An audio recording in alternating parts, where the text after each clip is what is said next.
Good evening and welcome to Outside the Box, the show where you can interact with those vying for your votes this September. As earlier mentioned, all registered parties have been invited to be part of this show. Those that have been so far accepted have featured on the show. To our daily poll now, yesterday's question was, should external exams be brought back? 81% voted yes, while 4.5% disagreed.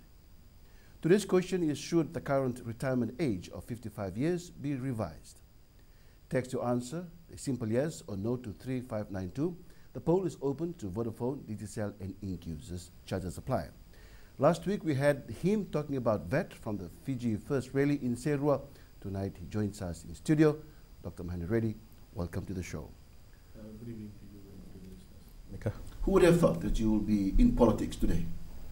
I don't think anyone would have thought that I would join politics. Do you believe you made the right decision? Absolutely yes. Yeah. Absolutely yes. I am. After contributing to policy making via the Commerce Commission, it was at that time that I thought that I should enter into mainstream policy making. And when the new constitution came into being, and when there was a call to stand in election, that was the time that I decided that probably this is the right time. In Serua, the rail in Serua, recently you said there was no need to reduce VAT. But early this week we had our viewers, 80% of them strongly feel that VAT should be reduced. And also had an economist, the head of economics from the USP, Professor Satya Paul. He said 15% VAT is safe. He's of the opinion he believes 10% VAT reduction is practicable because prices will come down, there will be more buying, more revenue for the government. What do you think? The good professor doesn't have full information, unfortunately. You profile this society. What you need to do is to profile the society. Yes, the professor is partially right. Let's look at the low-income households. What do they consume mostly? They consume the basic food items. The basic food items and vegetables and those products out of informal sector. The basic food items like rice, tin fish, flour, milk, they don't have VAT. So if you reduce value-added tax from 15 to 10 or 15 to 5%, the prices won't go down. This is unfortunately my feeling is that the National Federation Party never had full information about this. So they won't benefit. Then you have the informal sector produce like vegetables and dal, cassava, etc. No matter how far you reduce value-added tax, the price won't be affected. But the essential items that are without VAT, you mentioned one there, tin fish, canned foods. Now, in particular, the thing is, supermarkets are saying a different thing. See, if you look at a locally made tin fish, the cost is more than an imported one, although duty is being charged over there. That's a separate matter. That's a separate matter. We're talking about value-added tax. I'm saying that there's no VAT on this item. You reduce VAT from 15 to 0, their price won't go down. The duty is a separate matter. We're talking about VAT now. Now, the other thing I'm saying, yes, Professor Satya Paul is partially correct. You and I will benefit because we spend a lot of income on non-essential items. People will spend on white goods, flat screen TV. They go and dine out. They spend on clothing, etc. Lavish spending on So these are the people who will benefit. The question is, whom are NFP targeting? Is it the rich or the wealthier? What I'm saying is that NFP's proposal is a subsidy to the rich. This is not the time to provide subsidy to the rich. This is the time to take that money from people like us and go and do those things that has been neglected for the last 30 years by past governments. But what do you say to 80% of the viewers who have been watching this show? They want and they strongly feel that VAT should be reduced. My advice to the 80% is this. Out of that 80%, there's a large proportion who are well-to-do, and there's a significant proportion who are in the rural areas, squatter settlements, who are deprived of basic amenities which should have been provided by the previous governments. What my advice to them is that, hold on, give us time, let's take that money that we really need and fix those fundamentals that has been ignored by the previous governments. Take water, take electricity, upgrade squatter settlements. Once we're done, we will then reconsider tax rates. Dr. Reddy, we have a call on the line from Overlau. Mbulu, to you. You can go ahead and ask a question to our guest tonight. Okay. Hello? Hello. Yeah, go ahead. Dr. Reddy is listening. Yeah, I want to ask,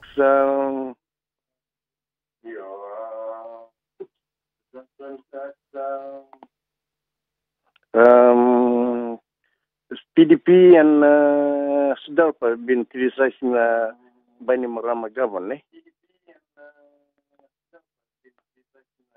Hello? What do you say about it? Because I am for Fiji First. Yeah. Well, what I want to say is, look, the political parties should talk about issues, talk about the plans, the strategies. It's no use attacking or making personal attacks on other political parties. That's what we are focused on. Head down, we are focused on the task ahead. We're not gonna, look at, individual personal attacks. If other parties are doing, good luck to them. So you will not be involved in that personally? Absolutely not. Absolutely not. We're not into that game. We've got a task ahead. We've got a job to be done.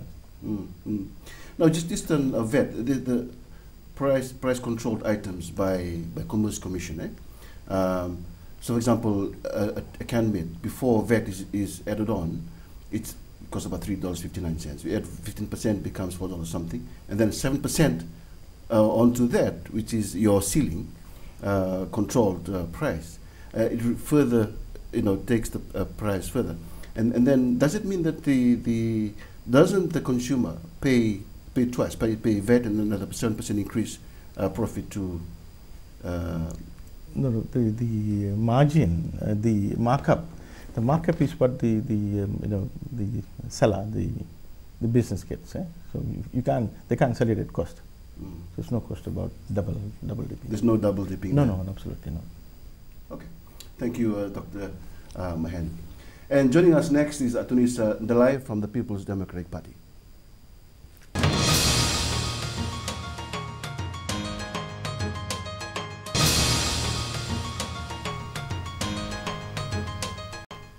Welcome back. Join our discussion live tonight by texting in your questions to 3599 or call our studio line 330-100. And remember, you can have your say in our daily poll. The question is still, should the current retirement age of 55 years be revised? Simply text yes or no to 3592 to all Vodafone, Digicel, and Inc. users. Now we have Atunaisa Delai from the People's Democratic Party in studio, a former Assistant Superintendent of Police. Bula, sir, welcome to the show. Yeah, Now, you retired in 2012. 2012, yes. You could be home enjoying your retirement, but you decided to come into politics. Why? Hey. Basically because of the current situation that we are in, and I feel there's still something left for me to do for my country. Now, you're a retired police officer. You've been involved with the law all this time and crime. Now, past governments have come and tried to fight crime, but you see what the results are today. But however, the age of offenders, if you can see that the age of offenders are getting younger and younger. Now, if you go into Parliament, how can you reverse this? First of all, there should be a lot of interaction between the police and the public. This will be in relation to awareness to the children, for them to know what they are supposed to be doing and what they are not supposed to be doing. And don't you think that has been done all this time? I feel that there's not much of the awareness that's going on. When the community policing that was instigated by the police force way back in the late 90s, the burden was shifted on the community to be part of the combating of crime, which was good. It's still happening now? Yeah, it's still happening now, but the thing is, when the shift happened, like the police force sort of shifted away from what he's supposed to do. What he's supposed to be doing, yeah. Okay. So if I were given a chance by the people to get back into, to be part of the next government, then I'll make sure that I see that this is rectified. And yeah. Are you pretty sure people will vote you into Parliament? I am confident, yes. Okay. I am. Now, and that brings to the next question. Is the Yellow Ribbon initiative working? Is it effective, do you think? Well, I think that it's working for some and not for all. What do you mean? What I mean is that maybe some have benefited from it, but not everybody has benefited from the Yellow Ribbon. I would like to see that it is fairly distributed to all those who are supposed to be recipient of the program. Could you name some people or some sectors of those who should be getting it? Should be looked at, the cases should be looked at individually. Okay. Individually. If they had seen that they qualify, then why not? I think there's a call on the line, sir. It's David from Subambula. David, go ahead. Hello, I just want to ask a question to Mr. Lalambuka. Yes, your leader recently has said that the liberty of the media and political parties have already been curtailed. Do you agree with that? Sorry, I can't get the caller. I can't get the caller, what the question was. But anyway, if you were to move on, you served in Sudan and in Cambodia. You've seen what was going on there. And then you told me something interesting. There has been no counseling for peacekeepers. Come again? There has been no counseling for peacekeepers. Yes. When peacekeepers go on peacekeeping duties, they come across lots and lots of traumatic experiences. They see people getting shot in front of them. They see dead bodies and so forth and so forth. When they come back, there is no gradual reintegration for them to come back to normalcy. So some of these things are not taken away from their life, and it's part of them. It stays with them. Yeah. What are you trying to get at? What I'm saying, like some traumatic experiences that peacekeepers. Our peacekeepers? Yes, our peacekeepers, the police, the military, they come across, they are not counseled and sort of, that to be rectified, yeah. Now you also said something to me that if you get into Parliament, you would want the return of those who've sought asylum overseas over political reasons or political whatever. You want them back you want them back in the country. Yeah, I think it's right, because Fiji is their country. Why should they be denied of coming back to their country? If they have to come back and face the law to itself, and let them do that. Let them take the chance, but not to be barred from coming back. Because I've met someone in particular that I'd like not to, and his situation is very dire. Okay. We have another caller from Valilevu, Mbula. Yeah, Mbula. Mbula, Chris. Mbula. Your question, Chris?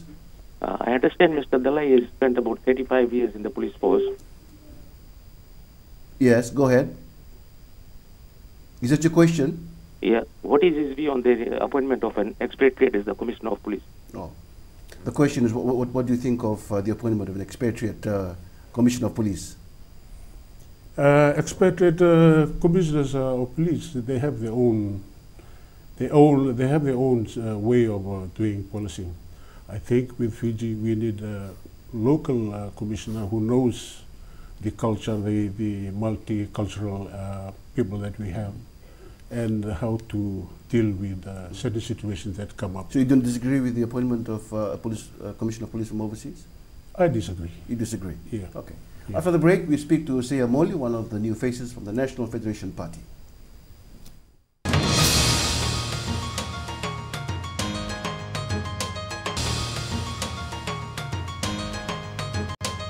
Welcome back. Remember, you can join the discussion live by texting in your questions to 3599 or call our studio line 330-2100.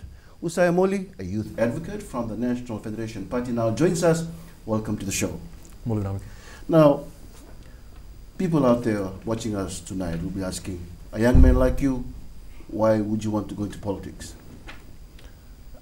It's not only something that we planned. I'm happy doing training with communities or there in the street conducting programs with the street kids. But the young people are crying for their voice to be heard. A lot of us are talking, but no one is saying anything. And it's about time that we take the advocacy, the activists to the next level. And this is one of the reasons why a lot of young people are putting their hand up to be counted in this next election as well. Okay. And why should people vote for you? Because of that? Or are some other reasons you have? One of the best things about working with young people in the last few years, their ideas and their issues is always progressive. It's always looking at how things are right now. Young people, sometimes it come out wrong, sometimes it sound disrespectful, but it's always been because they say things as they see it. And this is one of the things that young people are doing nowadays. They're looking at how things are right now, but they're also looking to the future because they're the ones that will be there. The decisions that are made by the elders and those that are here nowadays will affect them in the future. Thank you. Usaia, this is a caller from Overlow. David Mbula, you can go ahead and ask the question to our guests. Yes, Moli and the gentleman. My question, my name is David, and my question is that currently the coup culture is appreciated by people because it delivers the basic needs in a quicker way. Do you agree with that? With NFP, this is one of the reasons why I chose NFP. When I was approached by a few parties, one of the things that I look at their history, I look at their policy, and I look at the characters of those that are there. And one of the things that stand out for NFP, they haven't, they are only one of the parties, the only party, in fact, that doesn't support coup from 87 to 2000 to 2006. And this is one of the things that made them stand out. For young people that are out there, in a few years back, we have a young person from South Africa that came here and he said, you need to follow us. We gained our freedom, people died, and we actually sweat tears and blood in order to gain that. For young people in Fiji, we've always, in the last few coups, we were the ones out there with the placards. Sometimes we were used by those that are out there. You were at the receiving end also of all these things happening. Yes. And, but it's about high time that we put those things into actions. All those efforts, and I salute those young people that have been there in the past, that have stand up for the right and the freedom, dignity for all the people. And now we're taking it to the next stage, and we've joined the right party in order to do that because they are the ones that have never supported any coup in the last few years as well. Exactly. Now, your manifesto on youth, it promises to ensure greater political participation, develop process of democratic renewal, training and development, strengthen the national youth policy. Now, these are very complex issues. If you were to look at it, look at them in a deeper sense.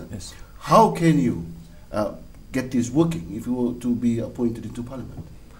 One of the best things about the candidate list that are there with the NFP, we are represented right there from the professors to the boardroom, right to people like me that work on the street. We are, for me, I look at myself not so much as a politician, but as a practitioner.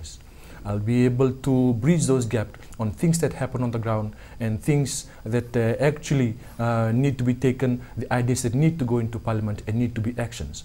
If you look at the things that that I stand for as my platform, I would say it's empowering young people and actioning youth agendas. A lot of the issues about youth have been shelved over the years, but it's about time those effort, those passion by young people are recognized, acknowledged, and put into action as well. A question from our viewers, this text in, what is your stance on human rights? Human rights? Human rights has been something that I've done training in the last few years, not only on elimination of violence against women and children. I've done training in communities as well on these issues as well. There's always a need for this, for human rights to be taught to young people. Sometimes it come out wrong in communities, maybe because of those that have taken it out. And at times, if you look at my issue, platform issue for this as well, I'm talking about teaching human rights and also value-based trainings. There's a need to do both of these, especially when you go out into community. There's a need for these to be balanced, because for the elder that are there, when human rights is being taught, they thought every right they have as a parent is being taken out. But there's always no, when human rights is being taught, it needs to be taught with responsibility as well. Do you view these elections as very important for youths and the country as a whole? It is a turning point when it comes to young people movement here in the country. It's the first time the 18-year-old, 26% of young people will be voting for the first time. And that is a huge, significant numbers, and something that need to be taken into account as well. And for young people that are going into the 17th of September, I only hope that they go in there after they've listened to all the parties, listened to everything that has been said, and they will make that informed decisions, look into things that have happened, and also reminding them on how their future should be shaped like as well. Okay. Usaia, to a more personal question. You lost someone very special some years ago. Would she be an inspiration to you in this election? Definitely. I've not only looked back at that, all of us have lost something in the last few years. And we need to go back and find this as an inspiration, because sometimes when something bad happened to us, we often try to forget those things as well. For the people here in the country, we've always managed to go through the hard times that we go. And for us young people, we are only but the blessing of those that have prayed for us, those that have done the work for us, and those are the people that we kept in mind. Those are the people that have driven us into what we are trying to become and what we are trying to achieve as well. Just final question, we still have a few weeks before elections. Do you think you still can go? Definitely. There's a lot of places to be covered as well. There's a lot of young people that we need to also attend to as well. So for young people out there that are listening nowadays, it's time for you to, it's a political awakening for some of us. And for some of us, when we read the paper, we always start from the back because of sports. Now we are actually looking at the paper and looking at what is important and how we are governed as well. Exactly. Thank you, Usa. And that's all for tonight. Tune in again tomorrow to view the results of our poll. Remember, you can still text in your answers. The question line will be open until 6 p.m. tomorrow. Again, the question is, should the current retirement age of 55 years be revised? Text in your answer, yes or no, to 3592. Join me again tomorrow as we continue our extensive coverage heading into the elections. Good evening.